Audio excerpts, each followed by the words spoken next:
3 abad, bangsa Indonesia hidup di bawah bayang-bayang penjajahan. Dari mulai Portugis, Spanyol, Belanda, hingga Jepang, semuanya datang dengan satu tujuan, menguasai kekayaan Nusantara. Rempah-rempah yang harum dan berharga menjadi alasan utama mengapa tanah ini diperebutkan. Namun, di balik penjajahan panjang penjajahan itu, tersimpan kisah tentang ketamakan, penderitaan, dan perjuangan. Kisah tentang bagaimana rakyat Indonesia bertahan, bangkit, dan akhirnya merebutkan kemerdekaannya.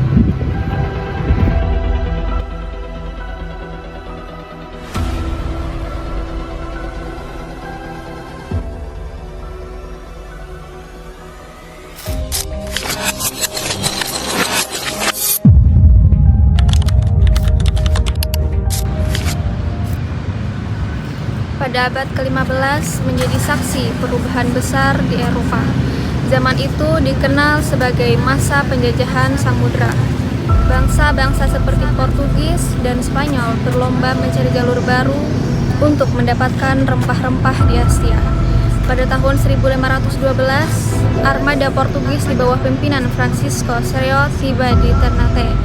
Tak lama kemudian, Spanyol mendarat di Tidore. Pertemuan dua kekuatan besar di tanah rempah ini memicu pertikaian dan perebutan kekuasaan. Untuk mempertahankan daerah kekuasaannya, Portugis membangun benteng-benteng pertahanan, salah satunya benteng Kalamata atau Santa Lucia. Benteng ini bukan hanya batu dan meriam, tetapi simbol bagaimana senjata dan kekerasan menjadi bahasa pertama bangsa Eropa di Nusantara. Namun, seiring melemahnya pengaruh Portugis dan Spanyol, muncul kekuatan baru dari utara, yaitu Belanda.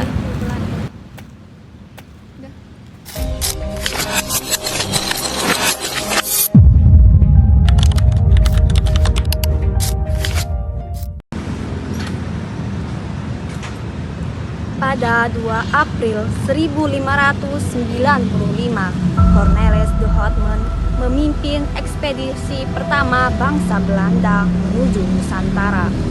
4 kapal, 248 orang, dan satu tujuan rempah-rempah. Setelah perjalanan panjang melewati pantai Afrika dan Samudra Hindia, mereka akhirnya tiba di Banten pada Juni 1596. Namun, kedatangan yang diharapkan membawa keuntungan justru berakhir dengan konflik, pertikaian dengan penguasa lokal, dan persaingan dengan Portugis membuat banyak pasukan Belanda tewas. Dari 248 orang, hanya 94 kembali ke Amsterdam. Namun, mereka membawa rempah-rempah bernilai besar, cukup untuk membuat bangsa Belanda tergila-gila akan kekayaan timur.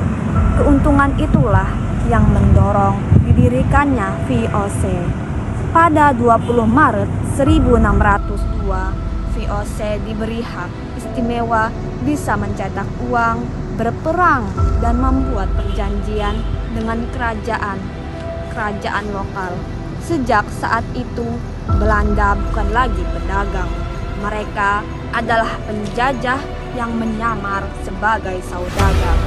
VOC mulai menguasai perdagangan rempah dan memecah belah kerajaan-kerajaan di Nusantara. Bahkan tragedi seperti pembantaian rakyat Banda tahun 1621 menjadi bukti betapa kejamnya kerakusan manusia atas rempah.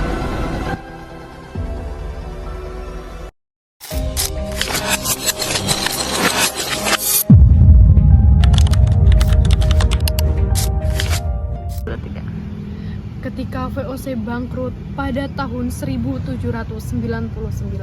kekuasaan beralih ke pemerintahan Hindia Belanda. Namun penderitaan rakyat tak berakhir.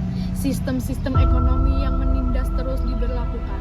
Salah satu yang paling menyengsarakan ialah sistem tanam paksa atau cultural stem cell diterapkan sejak tahun 1830 oleh Gubernur Jenderal Van de Bos.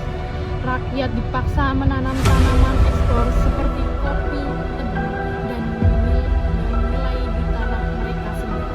Hasilnya diserahkan kepada pemerintah kolonial, sementara mereka dibiarkan kelaparan di negeri yang subur. Pemberitaan melahirkan pahlawan. Di Jawa, Pangeran Diponegoro memimpin perang besar melawan Belanda. Di Sumatera Barat, Tuanku Imam Bonjol berjuang dalam perang besar. Di Maluku, Partimura mengangkat senjata penentang penindasan. Perlawanan demi perlawanan menunjukkan bahwa semangat kebebasan tak pernah padam. Dan di tengah penindasan, lahirlah kesadaran baru, kesadaran untuk bersatu sebagai bangsa Indonesia.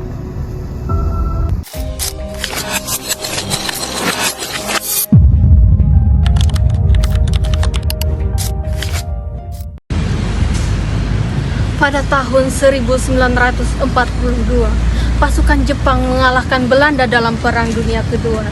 Kekuasaan atas Indonesia berpindah tangan. Awalnya Jepang datang dengan semboyan Asia untuk orang Asia. Mereka berjanji akan memerdekakan Indonesia dari penjajahan Barat. Namun kenyataan berkata lain. Jepang justru menjadikan Indonesia sebagai mesin perang Asia Timur Raya. Rakyat dipaksa bekerja sebagai romusa, buruh tanpa upah, tanpa makanan, tanpa belas kasihan. Banyak yang meninggal di tempat kerja, sementara yang hidup harus menanggung kelaparan dan ketakutan setiap hari. Kehidupan di masa itu sangatlah gelap, tetapi dari kegelapan itulah muncul cahaya baru. Jepang membuka ruang bagi rakyat Indonesia untuk memimpin, membentuk organisasi seperti PETA, Heiho, dan BPUPKI. Disinilah muncul tokoh-tokoh besar bangsa seperti Soekarno, Bung Hatta, Sultan Sajarir, dan banyak lainnya yang mulai merancang masa depan Indonesia yang merdeka.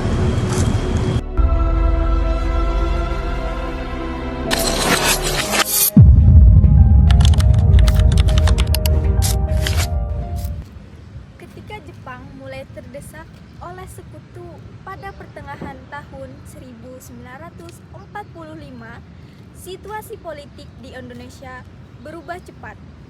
Para pemimpin nasionalis melihat kesempatan yang tak boleh disia-siakan. Dan akhirnya, pada 17 Agustus 1945, di tengah kekacauan, bangsa Indonesia memproklamasikan kemerdekaannya. Setelah 350 tahun penjajahan Belanda dan 3,5 tahun pendudukan Jepang, akhirnya rakyat Indonesia berdiri tegak menjadi bangsa yang merdeka dan berdaulat.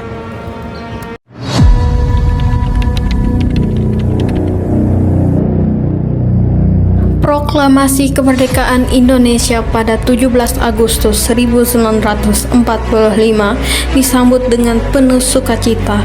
Namun euforia tersebut segera sirna. Masa setelah Perang Dunia II justru membawa tantangan baru yang maha berat. Perjuangan fisik mempertahankan kedaulatan ketika pasukan sekutu yang diboncengi oleh Nica pemerintah sipil Belanda tiba di Indonesia. Niat mereka untuk menjajah kembali sangatlah jelas. Hal ini memicu perlawanan heroik di berbagai daerah. Rakyat Indonesia dengan persenjataan seadanya hasil rampasan dari Jepang bersatu padu melawan tentara Inggris dan Belanda yang lebih modern. Pertempuran 5 hari di Semarang, pertempuran sengit di Surabaya pada 10 November 1945 yang kini diperingati sebagai Hari Pahlawan, Palagan Ambarawa, hingga peristiwa Bandung Lautan Api menjadi bukti nyata betapa gigihnya bangsa ini menolak kembali ke masa penjajahan. Perjuangan bersenjata ini adalah wujud nyata dari tekad bulat rakyat untuk mempertahankan kemerdekaan yang telah diproklamasikan.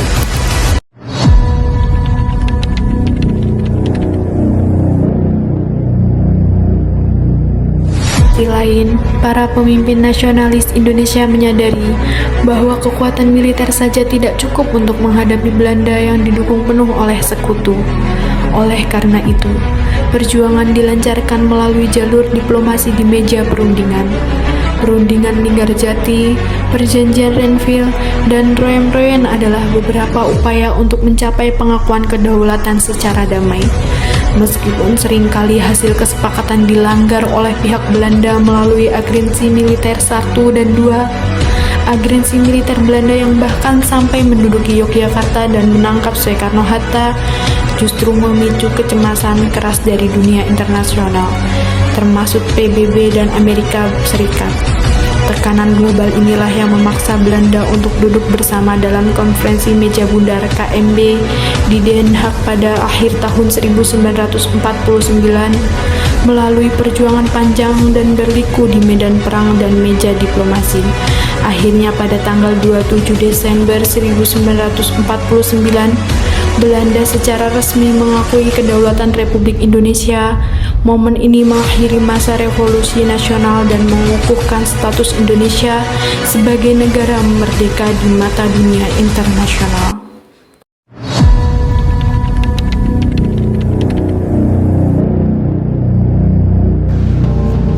Penjajahan selama berabad-abad meninggalkan dampak yang sangat besar bagi bangsa Indonesia, baik dalam bidang sosial, ekonomi, politik, maupun budaya. Dalam bidang ekonomi, penjajahan membuat rakyat miskin dan tidak memiliki kemandirian. Sumber daya alam diambil untuk kepentingan penjajah, sementara rakyat hanya menjadi buruh. Hingga kini, sistem ekonomi kolonial masih terasa dampaknya karena sebagian besar kekayaan dikuasai oleh segelintir pihak. Dalam bidang sosial, masyarakat Indonesia mengalami stratifikasi atau pembagian kelas.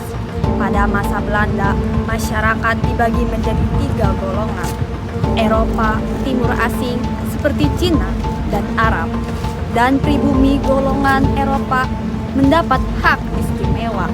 Sementara rakyat Indonesia sering ditindas dan tidak memiliki hak yang sama. Dalam bidang budaya dan pendidikan, penjajahan menimbulkan perubahan besar. Belanda memperkenalkan sistem pendidikan modern, tetapi hanya untuk kalangan tertentu. Masyarakat umum dibiarkan buta huruf. Namun, dari sedikit orang yang berpendidikan, inilah lahir tokoh-tokoh pejuang kemerdekaan yang membawa perubahan besar.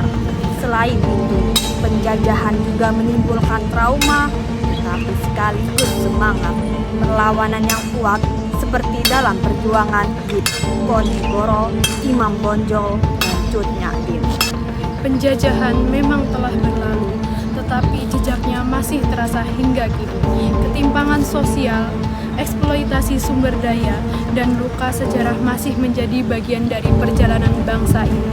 Namun, di balik penderitaan ini, bangsa Indonesia belajar tentang arti persatuan, tentang pentingnya harga diri, dan tentang semangat juga yang tak boleh padam. Kemerdekaan bukanlah hadiah, melainkan hasil dari perjuangan panjang dan pengorbanan tak terhitung.